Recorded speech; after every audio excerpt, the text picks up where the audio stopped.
ઈડર ભાજપ ધારાસભ્ય પર કોંગ્રેસનો આક્ષેપ, 35 કાર્યકર્તાઓ અટવાયા। Story report by Jitendra Solanki, Sabarkantha. Idar શહેર કોંગ્રેસ સમિતિ અને તાલુકા કોંગ્રેસ સમિતિ દ્વારા આયોજિત આજના ધરણા કાર્યક્રમમાં મુખ્ય 5 મુદ્દાઓ હતા।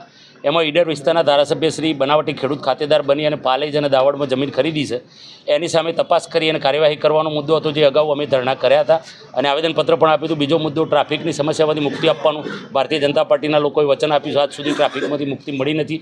ત્રીજો મુદ્દો સ્માર્ટ મીટરો લગાવવાની જે પ્રક્રિયા ચાલી રહી છે એ સ્માર્ટ મીટર એ સ્માર્ટ ચીટર્સ અને અદાણીને ફાયદો કરાવવાનો પ્રયાસ છે, એનો પણ એક સખત વિરોધ કરવામાં આવ્યો હતો। અને ગુજરાતમાંથી લગભગ 30,000 ઉપર ધાર્મિક સ્થાનોનું તોડી પાડવા માટેનું આ કહેવાતી હિન્દુવાદી ભારતીય જનતા પાર્ટીની સરકારે ધાર્મિક સ્થાનો તોડવા માટેના જે નોટિસો આપી છે એનો સખત વિરોધ કરી અને ભારતીય જનતા પાર્ટીના કહેવાતા હિન્દુત્વ અને હિન્દુવાદી નેતાઓને જગાડવાની, કુંભકર્ણની નિંદ્રામાંથી જગાડવાનો પ્રયાસ હતો। સાથે સાથે નગરપાલિકાની અંદર જે ભ્રષ્ટાચાર થઈ રહ્યો છે અને તમે અમારા જે સાકરિયા વિસ્તારની અંદર જે ફૂટપાથ બનાવ્યો છે, તમને નરી આંખે દેખાય કે આ નરો ભ્રષ્ટાચાર છે, એની સામે પગલાં ભરવા માટેનો આજનો આ કાર્યક્રમ રાખવામાં આવેલ હતો। ધરણા કાર્યક્રમ કરવાના દીધા, આગામી સમયમાં કોઈ કાર્યક્રમ?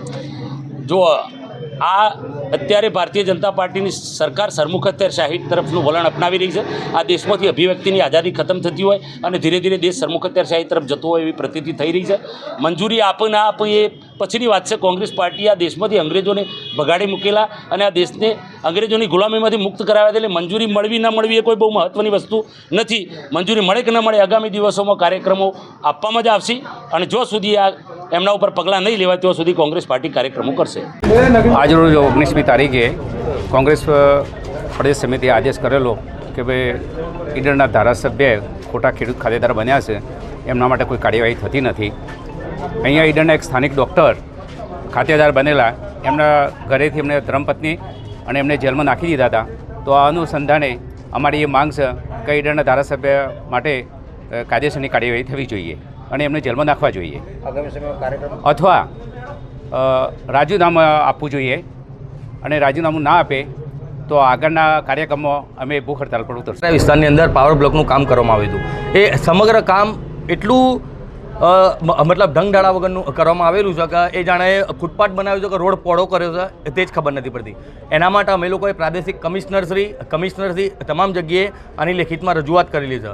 તે પછી થોડા સમય પહેલાં પ્રાંત સાહેબના આવેદનપત્ર પણ આપ્યું, તેમ છતાં આજ દિન સુધી નગરપાલિકામાંથી કોઈપણ પ્રકારનો જવાબ આપવામાં આવતો નથી।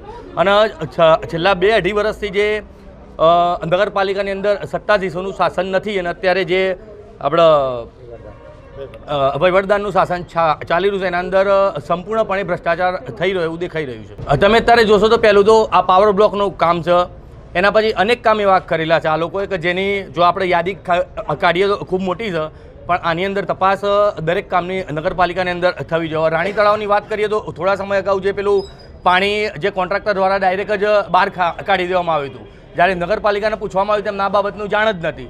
એટલે અત્યારે નગરપાલિકામાં અંધેર નગરી ગંડુ રાજા જેવું શાસન ચાલી રહ્યું તેવું દેખાઈ રહ્યું છે।